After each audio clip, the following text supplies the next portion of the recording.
Olá, vamos conversar um pouquinho nesse nosso tópico 4, um pouquinho sobre as orientações para a investigação e pesquisa.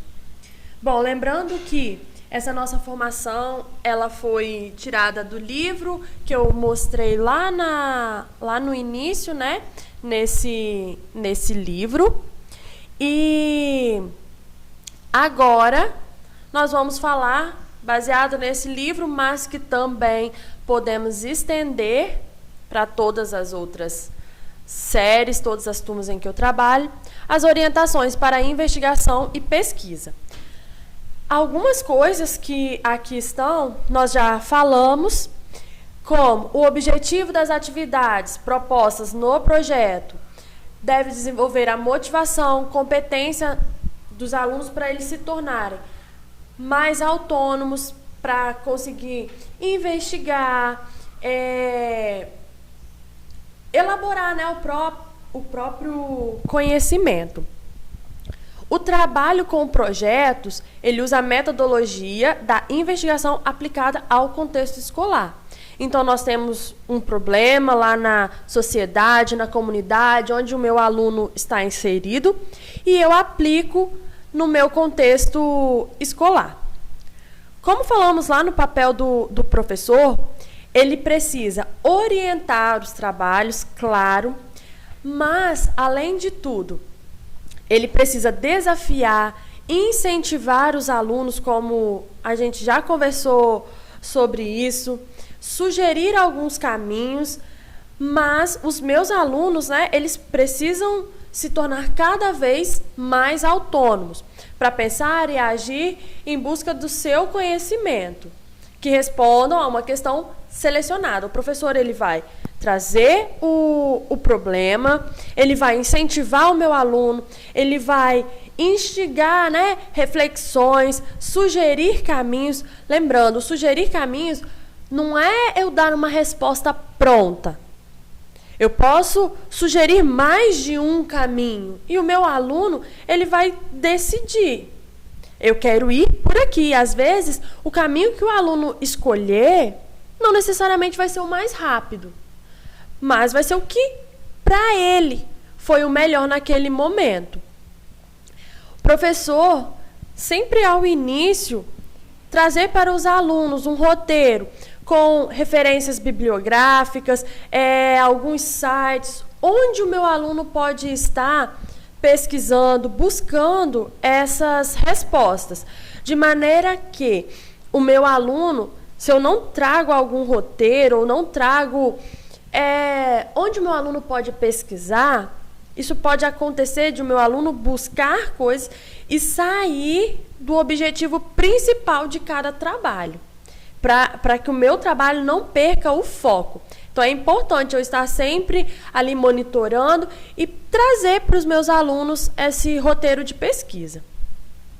Preciso, enquanto professor, observar a organização dos grupos, para que, ao longo do meu trabalho, ao longo do meu projeto, a tolerância, a solidariedade sejam competências fundamentais para que o meu aluno trabalhe, para que ele consiga trabalhar isso, esses valores. Então, observar se às vezes os grupos estão sendo, como o grupo dos meus alunos estão sendo formados. E até nisso, instruir os alunos. Sempre é muito importante fazer combinados com os alunos. Como que vai funcionar o trabalho, em quantas partes ele vai estar dividido, a importância da formação de grupos.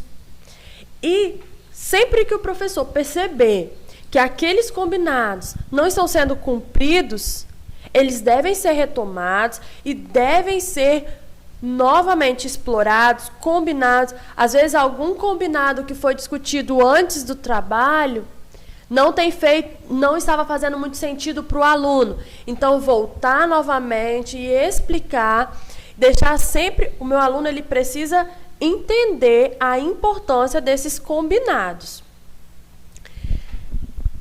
o resultado da minha atividade, às vezes, eu, enquanto professor, eu preparo um trabalho interdisciplinar e já penso, eu quero que ao final eu tenha tal resultado, eu quero que os meus alunos cheguem a esse resultado. Mas isso pode não acontecer. Porque esse segundo parágrafo, ele é bem importante. Ao trabalhar com a metodologia investigativa, o professor não pode pressupor uma conclusão única e já elaborada antes que as investigações ocorram. Por isso, deve se preparar para responder às dúvidas pontuais ou novas questões que potencializam ainda mais a investigação, esperando dúvidas para as quais ele não saiba as respostas, pois sempre podemos aprender mais. Foi o que falamos lá atrás, quando a gente falava de papel do professor. Às vezes, o meu aluno, no ponto de vista do meu aluno, ele vai conseguir encontrar algo que eu, enquanto professor, não tinha pensado. E não é porque foi o meu aluno que pensou que está errado. Às vezes, o que o meu aluno pensou está certo e eu, enquanto professor, não tinha pensado. Então, eu preciso estar aberto a essas mudanças, eu preciso estar aberto às soluções que os meus alunos vão encontrar. Falo fugindo um pouquinho rapidamente dessa parte lá do texto do livro, mas pensando enquanto professora. Enquanto corrigia alguns exercícios, os meus alunos encontravam outro caminho para resolver aquele exercício. Avaliando a resolução do meu aluno, eu percebia que estava correta também. Então, era uma maneira que eu, enquanto professora, eu também aprendia com eles. E isso acontece a todo instante. Não estamos fechados, estamos sempre aprendendo mais. Então, não dá para, no início do meu trabalho, eu já pensar lá. Eu posso ter uma ideia do que eu quero, ou eu posso ter, sim, uma resposta. Mas isso não quer dizer que aquela uma resposta ela é única. Ela é uma das possíveis. Então, estar sempre aberto e entender, buscar, entender as respostas que os meus alunos podem vir a trazer, que são diferentes das que eu imaginei lá no início. Mas, para isso, devemos sempre estar preparados para responder às dúvidas pontuais. Claro que não é errado se o meu aluno trouxer uma dúvida e eu não souber naquele momento, mas devo pesquisar e trazer sempre no próximo momento. Como já falamos, indicar sites, livros. É muito importante que o professor, quando ele venha trazer uma determinada sugestão, uma proposta de trabalho, ele saiba sites e livros que eu possa encontrar. Mas sem excluir, a possibilidade de que, no momento da investigação, eu também vou descobrir novas coisas.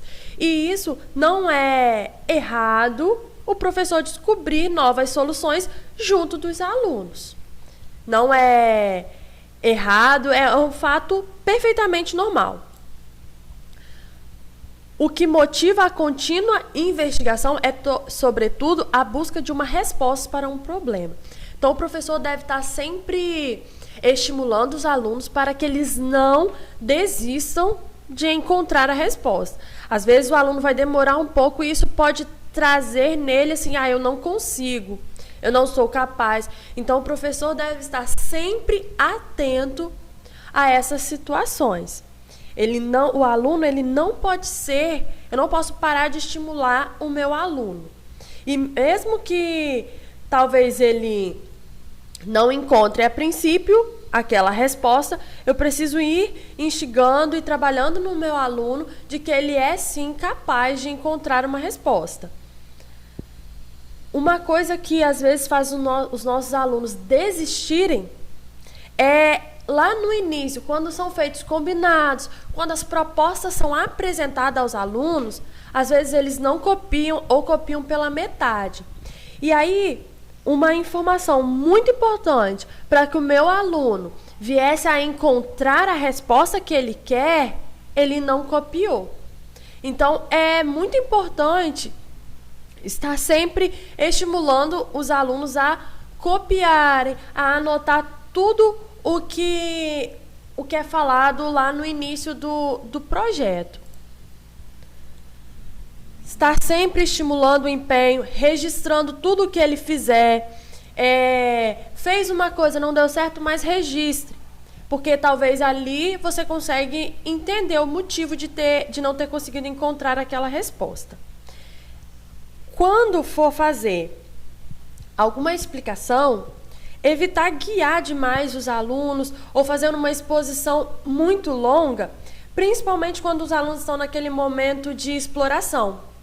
Porque se a gente guia demais, o aluno acaba encontrando aquilo que a gente já encontrou. E não, talvez, ele comece a buscar e fazer suas descobertas. Então, quanto mais autoral for a descoberta do aluno, mais significativo será a investigação e o projeto para ele. Então, esse tópico, essa orientação para investigação e pesquisa. É isso, precisamos estar sempre motivando, trazendo um norte para os nossos alunos e, claro, lembrar sempre que não é porque eu encontrei uma resposta que ela é a única. Está aberto a ouvir e a entender as sugestões e as pesquisas que os meus alunos têm feito. Tudo bem? Então, espero que tenham gostado desse módulo. Ele é bem importante para o desenvolver do nosso trabalho, do nosso projeto. Qualquer dúvida, sugestão, como eu sempre falo, podem deixar registrado aqui que estaremos sempre ouvindo e tentando responder todas. Muito obrigada e é isso. Até o próximo tópico.